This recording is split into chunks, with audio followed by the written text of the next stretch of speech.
Hey everybody, this is Phil Town. And this is Danielle Town, trying to take a sip of water as quickly as possible. A glass of water right as we open up. Yeah. Welcome to the InvestED podcast, you guys. Sorry we missed last week. We had a snafu. Well, that was not. Snafu stands for situation normal, all effed up. Snafu is an acronym? Hold on. Excuse me? Yes. Does it come from the military? Oh, yeah. Snafu is an acronym that became a word. Yep. Situation That's normal, all effed up. Which is nice to know that the F word is in abundance during World War II. Well, if there were any situation where you would need that word. We're not all messed up. We're pretty normally got our act together. So it would be sna. I don't know. Speak for yourself. I'm still pretty messed up. It'd be safu. Situation abnormal, all effed up. That'd be safu. All fantastic, all the time. Except for last week.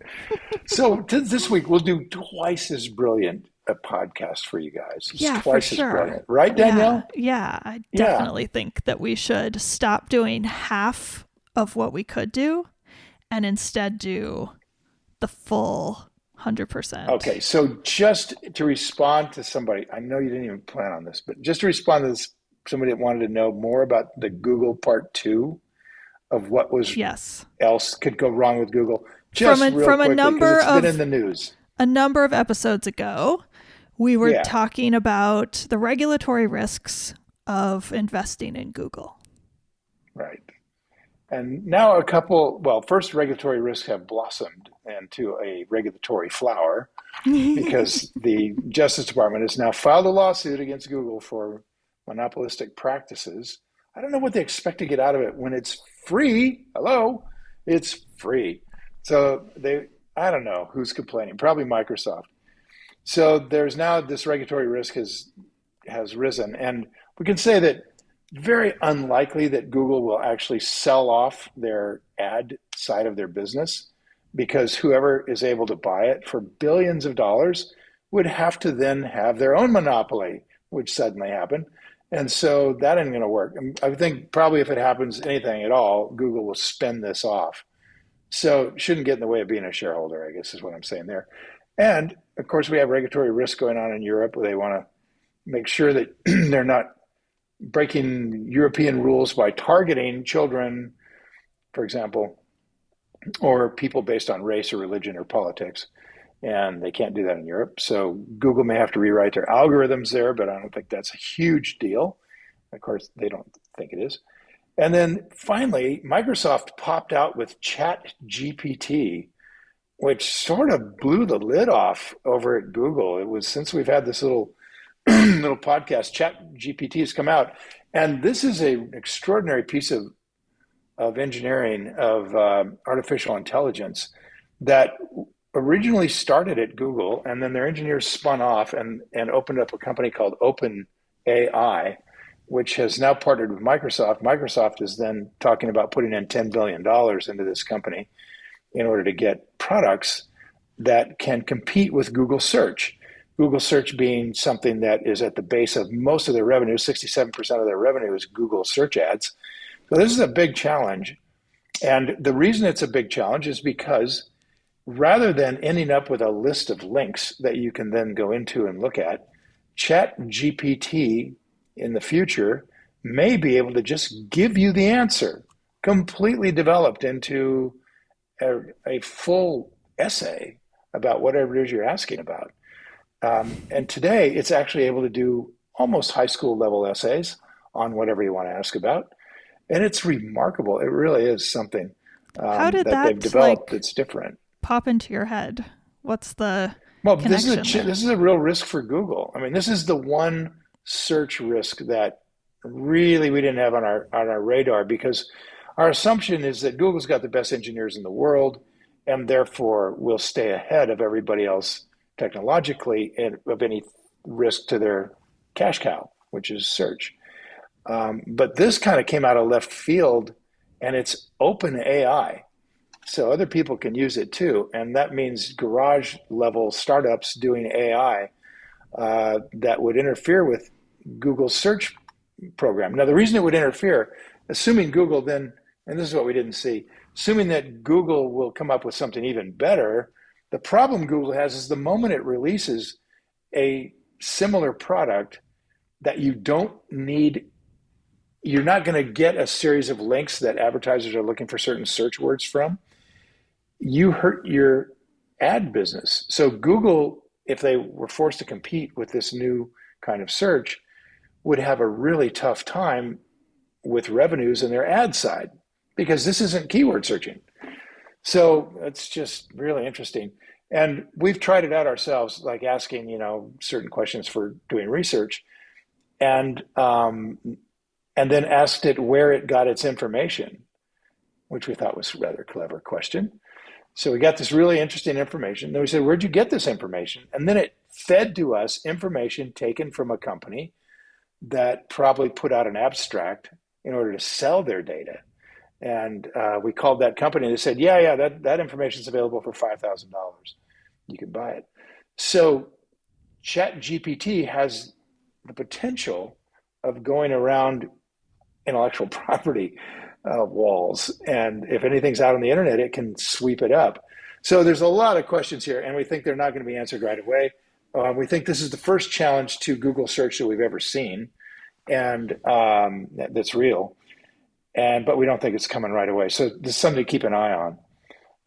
And I think that's the main stuff. That was the main risk that we've seen floating around out there. So okay. That's it. So what I just heard is you mentioned the same regulatory risks as before, aka that governments are going to now have opened up a monopoly. What is it? An investigation at this point, or are they actually? No, it's a lawsuit. Opening a court case. Okay. Yep. And then there's the other one that we talked extensively about, which was that legislatively there would be additional regulation put on Google and companies like Google, obviously. Yes. So then you closed the regulation section and started talking about a competitive regulatory regulation, the regulatory risk section, and started talking about a competitive I see. risk. We're going down Yes? to different sections. Is that correct?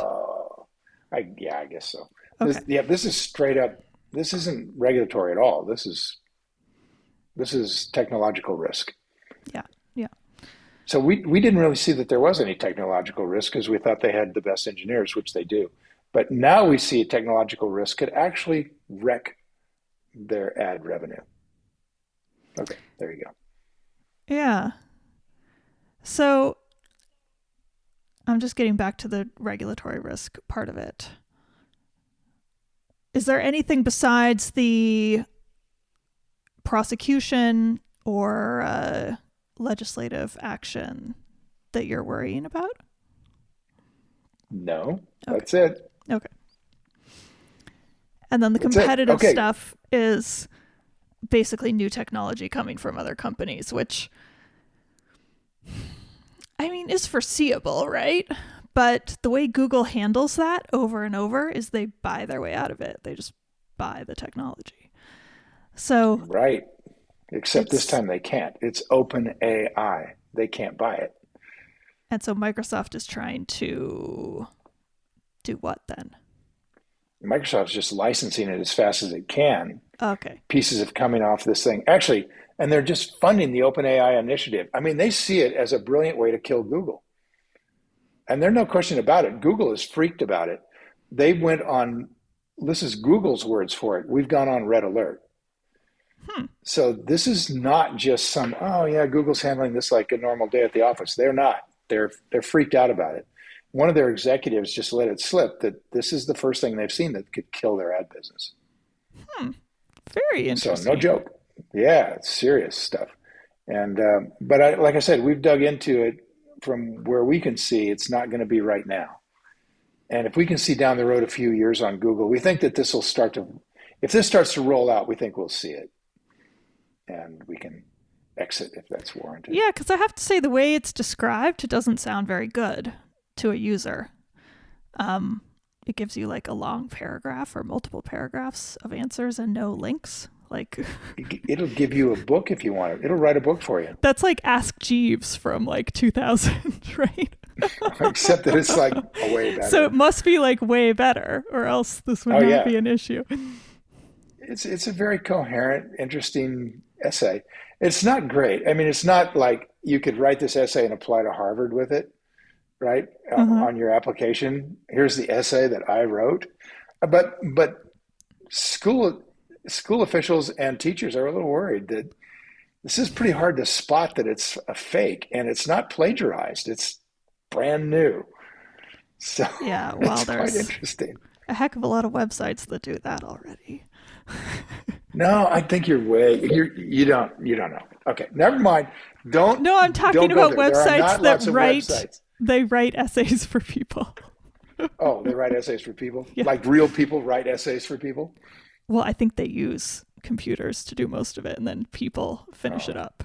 People edit it up. Okay, well, what do I know? So, Um, I think this is a future problem for Google and not one right now, okay, even though they're on interesting. Red Alert. But so to the regulatory question, what do you, and I unfortunately haven't read anything about this, so I can't really ask intelligent questions. What do you think about the merits of this monopoly case? I think the reason that monopoly law got put into place is because we wanted prices to not be controlled and not have price just go high because this is the only way you can get something, right? Mm-hmm. Like you've seen that with certain drugs. I mean, like what happens with these pharmacies, they'll put the price on the moon and there's nothing you can do about it. But this is horrible. an awkward monopoly law, isn't it? I mean, it's an awkward position for something that's free. It's free. And advertisers have tons of other places they can advertise. It just happens that Google is really good. It's not as good as Facebook was, so it's not even the best, although it's trying hard to meet the new rules. You can advertise with Facebook and you can advertise at tons of other places. So it's a little hard to say how the public is being damaged by this. So that's the allegation, that Google is overpricing its advertising. They say that Google's overpricing their ads because there's no competition, but there is competition. So I don't know what they're talking about. I mean, it's the federal government trying to keep big things from getting too big. I empathize with that to a certain degree, or sympathize with it. But you've got to have a reason to say, these guys are trying to dominate the world. And maybe they've got them. I mean, maybe they've got so much anecdotal data from people trying to compete with Google and being destroyed. I don't know. I just don't know. Yeah, I'm super intrigued to go read about this because like monopoly cases are so interesting and complicated, and as you're saying, so much of it is decided based on, at the end of the day, at the highest level, based on public policy decisions, like what kinds of, how large of a company, what kind of a company do we want to allow to have how much power? That's kind of where it ends up. And at lower levels, it's a lot more, it's still like really interesting, but it's more straightforward. At really, really high levels, that's where you get to. It's really like this exact company. How are they behaving? Do we want them to keep behaving that way? So, yeah, right. it's like a really interesting question of law, but it's more so a question of public policy and where the monopoly law is going to go. Because as soon as there's a high level decision like that, like around a Google, that then becomes case law, becomes precedent for all the smaller companies down the pike. So it's very interesting. I'll go read about that. I didn't know that had happened. Today? We were talking about the resolutions, or lack thereof, of for the new year that neither of us had made. And then we were talking about, remember? And then we were talking about how expectations play into that to make resolutions or goals or promises or whatever word people like to support our investing practices, to make them better this year in 2023. Better, stronger, more fulfilling, more authentic. And what have you resolved to do? Well, this is where we started, is that I have made no resolutions, and I feel good about that. So this is what, we're going to talk about whether or not we made any resolutions. I've made no resolutions. So this is why I started talking about Gretchen Rubin's books. And I have learned so much from her paradigm of how we respond to expectations. And I think my choice to make no resolutions this year is partially that I've realized I don't respond very well to expectations at all. And a New Year's resolution is nothing but an expectation. And the other reason is that because of this illness, which is getting better, but is still very much part of my life, one of the things that's taken from me is the ability to trust that I can follow through on something, because most of the time I can't. And that's been really hard emotionally, but it's also just made me realize that making like an expectation or promise like that to myself, like a New Year's resolution, it's just setting myself up to fail, and I don't need to fail any more than I already do at stuff that needs to get done. So wow, what a contrast. It just made me think of that. Really, back in the 60s and 70s, there was a concept, there was even a book written called Be Here Now, or a concept of be here now, right? Just be in the moment, like some sort of, and not in a derogatory sense, but some sort of wild animal. You're just living right now in the moment. You're not feeling sorry for yourself. You're not worried about tomorrow, right? You're just right here in the moment. And that's such a contrast to operating into the future, right? Investing into the future, in terms of maybe, getting an education, learning to speak well, learning to write well. These are all, you can be in the moment, but you're also doing it for a purpose down the road, very specific kind of a goal. Yeah. Like, I'm just thinking, one of the things that's changed since we did our last podcast is that I made a resolution in the form of, I'm putting up $2 million to build an app for the iPhone and the Android phone that does the toolbox on a phone. So, and I've brought in the 1, 2, 3 key people now who are going to make that happen. We're going to bring in 7 more.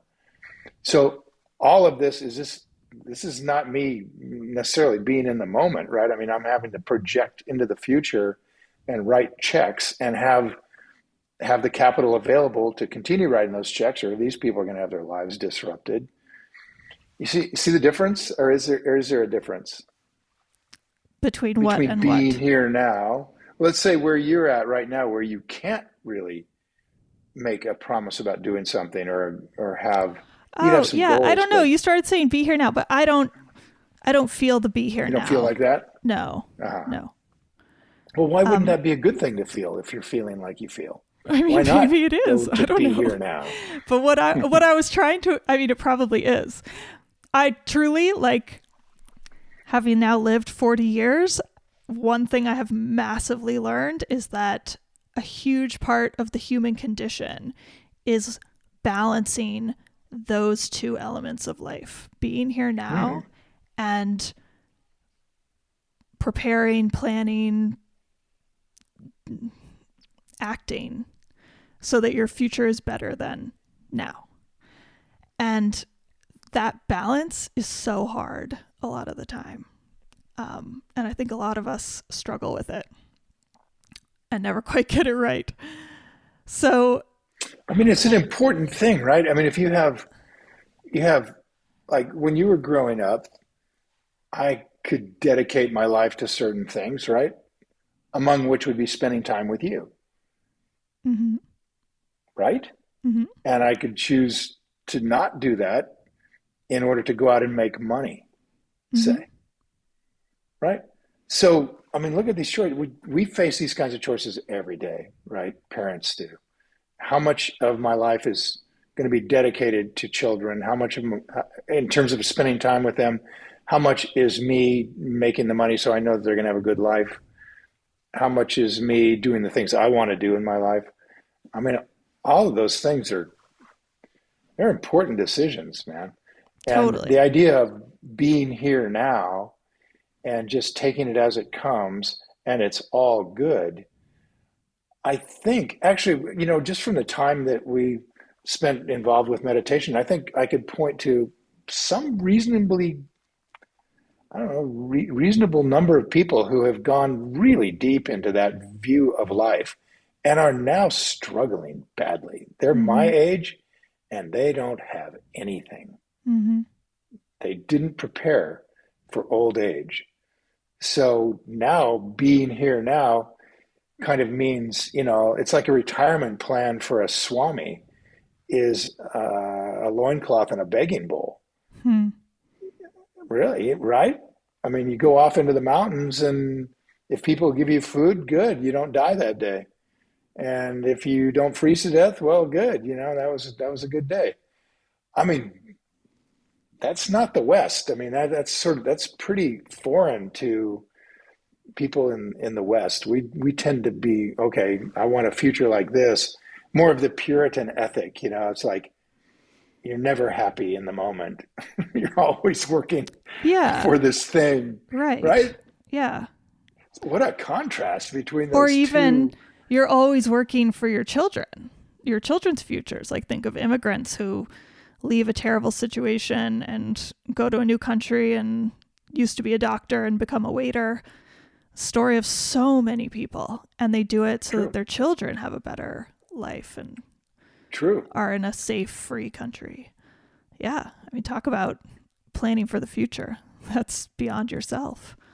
Man, I mean, this is expanding into a whole area of values, right? Where in a way you have cultural values that help you determine what path to take here. Cultural values, like you have values based on where you've grown up and what that society thinks is good, and if you don't match those values, you're going to find that society around you may find you're not doing your job, you know kind of like that. Sure. I mean, it's a big challenge. Yeah. So I would say, not having the answers to any of this really after 74 years, still don't really know. And believe me, I've spent some time. I've spent more time than most people, I think, in pursuit of uh, answers to these kinds of questions. And I don't really have answers yet, except that there are techniques that we've talked about that help, right?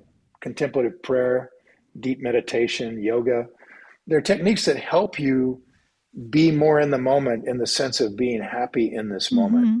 Yeah. right? Being Yeah. content and grounded and centered in this moment, if that's what be here now means. And And feeling the moment, like being, I think it means truly experiencing now. And so many of us, when we think ahead all the time, are really living in that future and not really feeling where we are in the moment. And yeah, that's I think that's a useful way to experience the more and focus there's on right this now. there's this idea of enlightenment that comes from India in particular, where the idea is to become in a, you become one with these diametrically opposed problems. In Mm-hmm. other words, Mm-hmm. all of the issues are resolved in this state of enlightenment. And I don't know, one guru I really liked said that essentially it's that you are separated from all of creation. You start there as this separate entity, and as you grow in enlightenment, you become more and more connected to everything, to a point where everything you see is not you. It is not even real. And that's where the idea of, that it's all life is an illusion kind of comes out of the East. All life is an illusion because there's a state of consciousness where it really is like that. We've talked about the zone. Kobe Bryant would talk about playing basketball, and suddenly the whole crowd would disappear and his opponents would disappear. And this is his description of it. And the ball would just go through the hoop. And he wasn't doing anything. He was just watching it all. So there's a state there where all of a sudden you've separated in a different way. You are now sort of infinite in a way, and you're watching life go. And then, as this guru said, as life goes on, as evolution goes on, you begin to experience more and more connection with everything out there that you thought was not you. And you are this infinite unboundedness that is now connecting to the bounded stuff. And you start to see God in the leaves of a tree. And then that ultimately gets transcended into a state of union with everything there is. And now everything's God.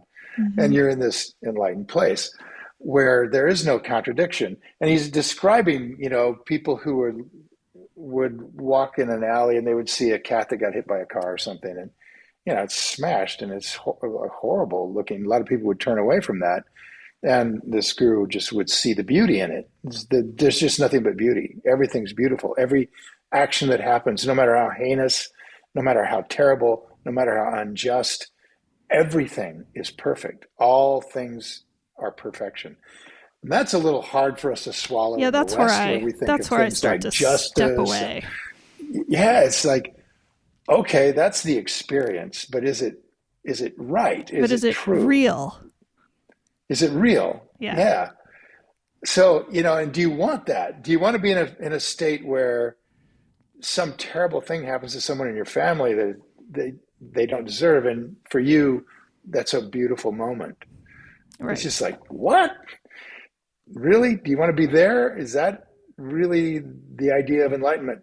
Or is enlightenment more you're experiencing everything as you would have, maybe even bigger emotions at this loss or this tragedy, and yet deep inside you're unmoved and unbounded?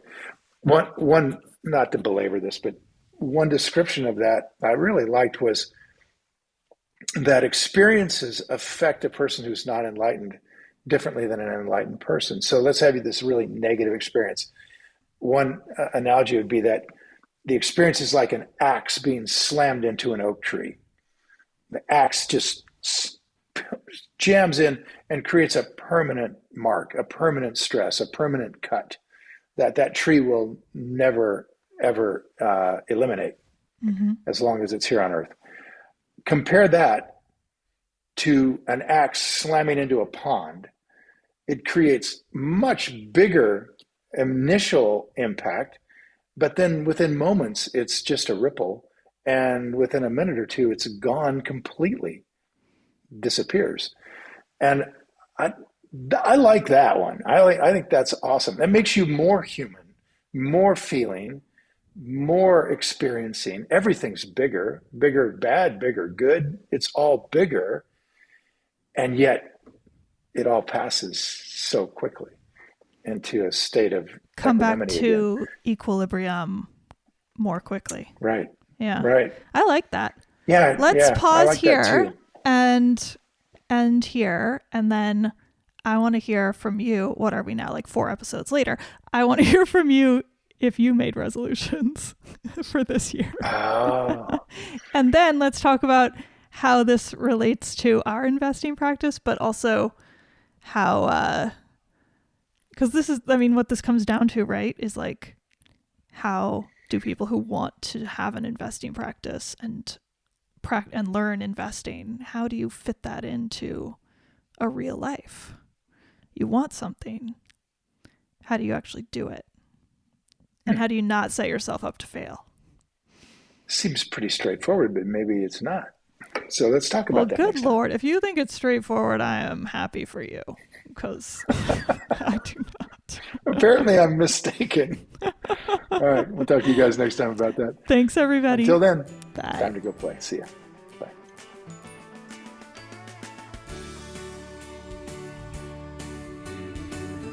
Hi, guys. Thanks for listening to InvestED. If you enjoyed this episode and you want more information or to listen to additional episodes, visit our website at investedpodcast.com and sign up for my virtual workshop right there.